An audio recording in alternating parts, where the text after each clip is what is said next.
My name is Jaime Prieto. I am now teaching in the Juan University in Madrid, as Miguel said. And I am going to introduce to all of you one of my research lines that I think could be interesting for the audience, which is time series analysis methods in sports performance. Of course, this is going to be just a brief introduction, and lately you could, if you want to, you can send me an email or whatever you want, okay, to be able to collaborate in the future.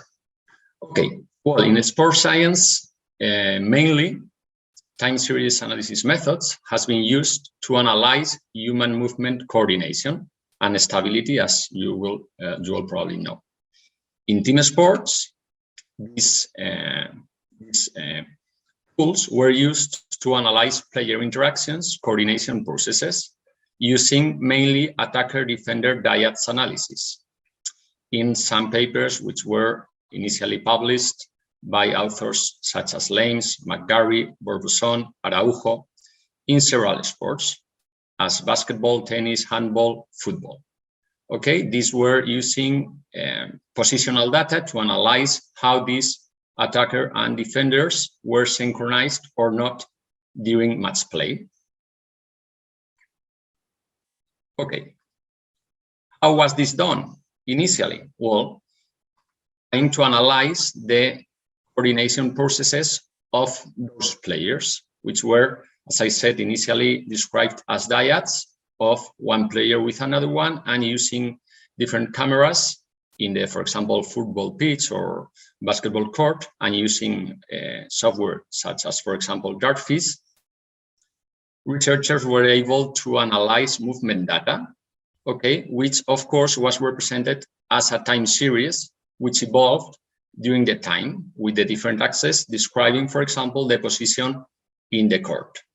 Okay, having this in mind, researchers were able to analyze the player-opponent dyads, and using some of the tools that we have to analyze when we want to analyze time series, such as, for example, the transformation of the time series, for example, the Hilbert transform, and also moving average, being able to transform these two series representing the movement, the positional data of these two players into a signal that could be analyzed in terms of if we can decipher an in-phase or anti-phase behavior. Okay, an in-phase behavior between these two signals would represent coordination between the two players, and when this is not located in the data, we would see then anti-phase, meaning no coordination at all. Okay, so this allows finally, as is highlighted there, the description of space-time dynamics of, for example, basketball match play, as was introduced by Borbuzon, which was one of the first authors introducing this topic. Okay, with this as the introduction of my presentation, I want now to introduce how, collaborating in fact with Miguel, which was my advisor of my doctoral dissertation, how we use this to analyze, in this case, the scoring coordination processes of different teams in different sports. We started with handball, and this was the rationale, okay? We understood the scoring process of each of the teams, in this case, two teams contending in a handball match, which evolves, of course, through the game time, and which represents the score of each of the teams. So as you can see here in the chart, we have the game time in the horizontal axis, and then the score in the vertical axis. Okay, what is the point of all this? That when we analyze these two time series representing the scoring process of the teams, we can analyze game scoring coordination, back and forth scoring intervals, critical moments or periods in the game. Of course, when including situational variables, this analysis is enriched a lot, or identifying also momentary strength of different teams. Finally, as Carlos said in his presentation, we want a better understanding of the game to be able to give coaches different tools to understand better the game dynamics. Okay. We continue. Now, finally, I want to,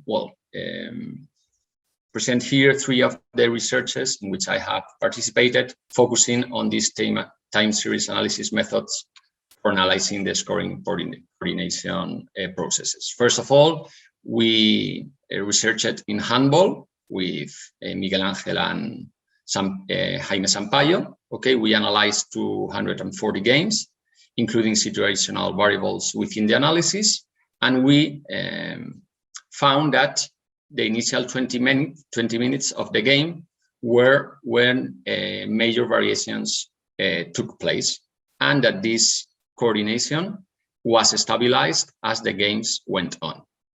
Secondly, we also researched on basketball in 2017 with Garcia and Ibañez and me. Okay, focusing on a sample of 2005 to 2013 European and World Championships and Olympic Games.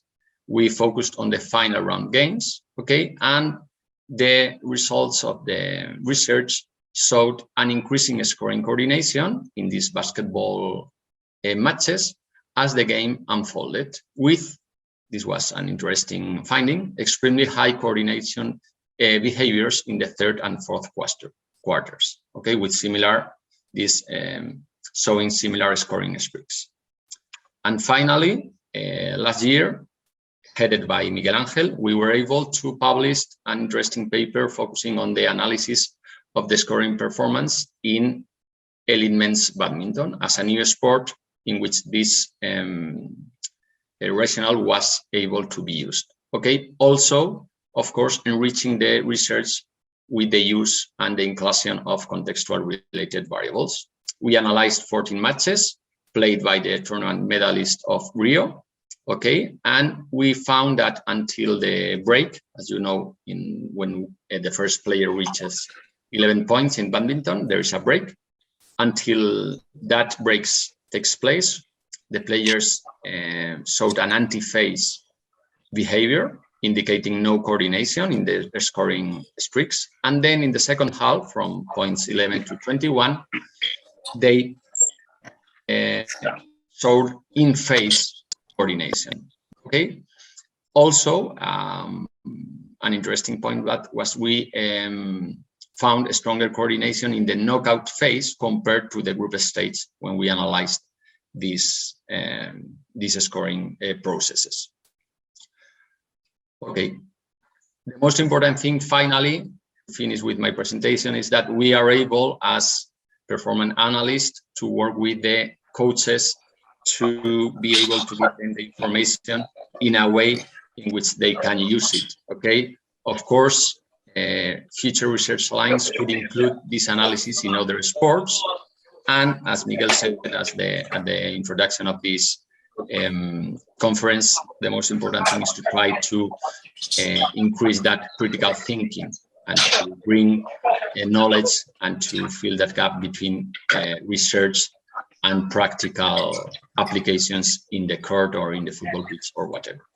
Okay, so we were talking today about scoring coordination processes, and I would want to highlight the importance of not only coordination in the scoring process of teams, but coordination between researchers, institutions, even countries, communities, as this network is highlighting for all of us. So thank you very much for your attention. I will be very, very pleased to be able to collaborate with you in the future. Here you have my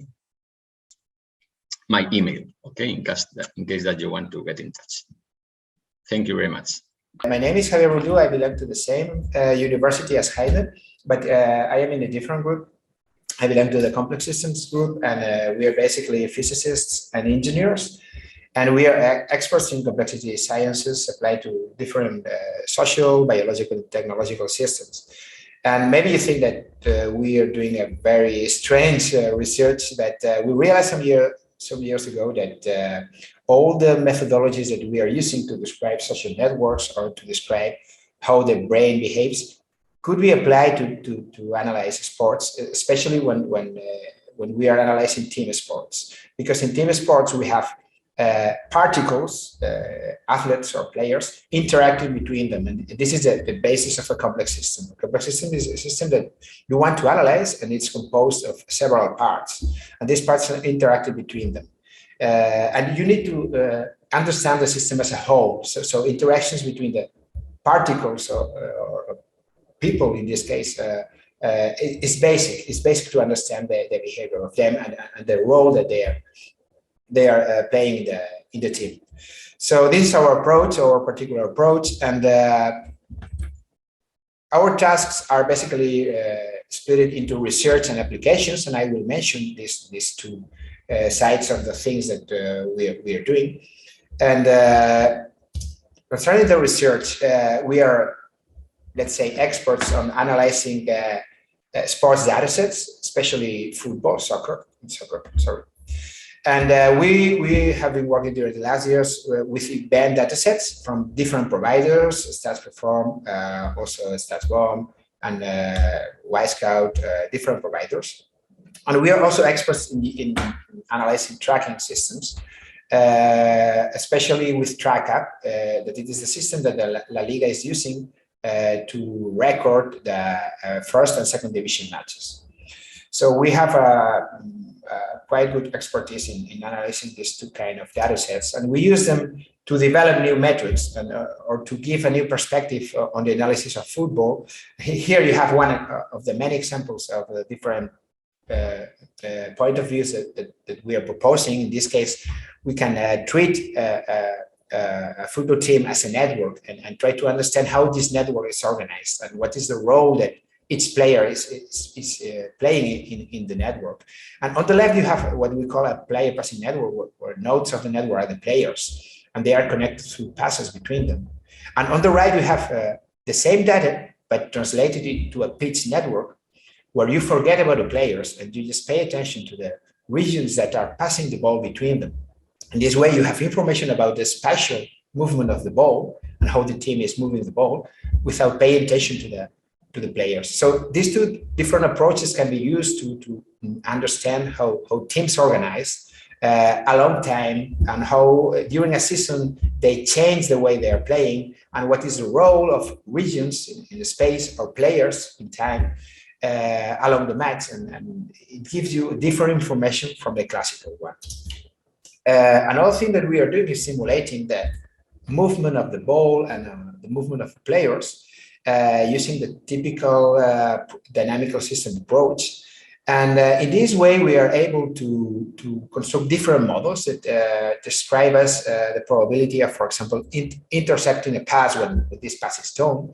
And also, we are able to evaluate the performance of players, for example, investigating what is the risk that they pay when making a pass. For example, we can analyze all passes made by a player.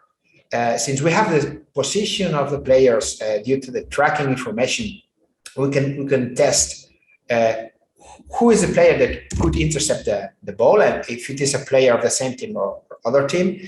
And then we can speculate what would happen if instead of making this pass, you make another one.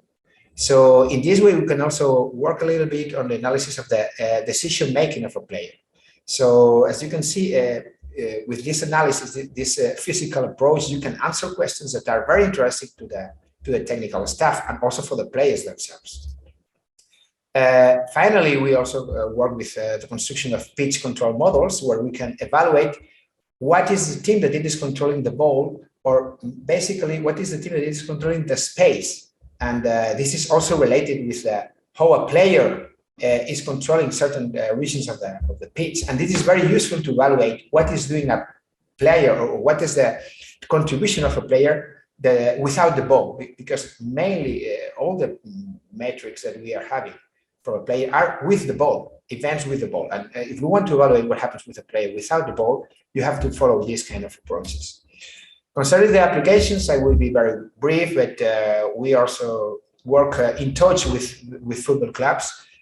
We have three different lines. We have a scouting line, a game analysis line, and a business intelligence line. The last one related with fan engagement and also ticketing and these kind of things. I will just mention briefly what are the kind of reports that we are giving to the clubs when concerning the game analysis. We are working in 6 different kind of reports. The rival report, it's a report that we give to the clubs before the match. The real-time report, this is the one particular thing that we are doing in this group, that we can analyze the match in real time and give information to the coaches during the match. We have also an aftermath report, the situation report, where a team is compared with the rest of the teams in the club. Also a player report, where you can evaluate the actions of a player, and finally a referee report, just to prepare the match and to know more or less what are the main ways of let's say, control the match by the referee. These are the collaborations that we are having right now. We are the group, this group at the King Juan Carlos University. We are collaborating with La Liga through analyzing data that they're giving us and trying to develop new metrics. We are also working with different scientists like Javier Galeano, who's here, Miguel Angel, who is here also, the coordinator of this event, and also Johan Martinez Huertos. And we collaborate mainly with 4 clubs, Football Club Barcelona, from the 1st division, and Fuenlabrada, Eibar, and Sporting de Gijón from the 2nd division of the Spanish league. And here is our webpage. You can connect to it. We have also a version in English. So if you are interested in the things that we are doing, please have a look at the webpage. And if you have any question, you have here an email. You can talk to me, and it will be a pleasure to collaborate with you. Thank you. Thank you very much for your attention.